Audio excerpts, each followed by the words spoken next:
பஞ்சாபில் அமலாக்கத்துறை சோதனையின் போது 9வது மாடியில் இருந்து கீழே வீசப்பட்ட இந்த பணம் நிரம்பிய பைகள் அம்மாநிலத்தில் சர்ச்சையை ஏற்படுத்தியுள்ளது. மொஹாலி அருகே கரார் பகுதியில் நிதின் கோகல் என்ற ஐடி ஊழியரின் வீட்டில் அமலாக்கத்துறை அதிகாரிகள் சோதனை மேற்கொண்டனர். சோதனையின் பொழுது 9வது மாடியில் இருந்து பணம் நிரம்பிய பைகள் ஜன்னல் வழியாக கீழே வீசப்பட்டன.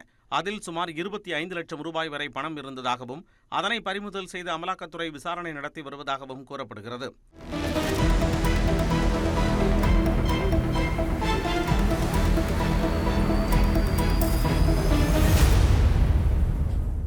ஐடி ஊழியரான நிதின் கோகல் பஞ்சாப் முதலமைச்சர் பகவந்த் மானிற்கு நெருங்கிய உறவினர் என கூறப்படுகிறது.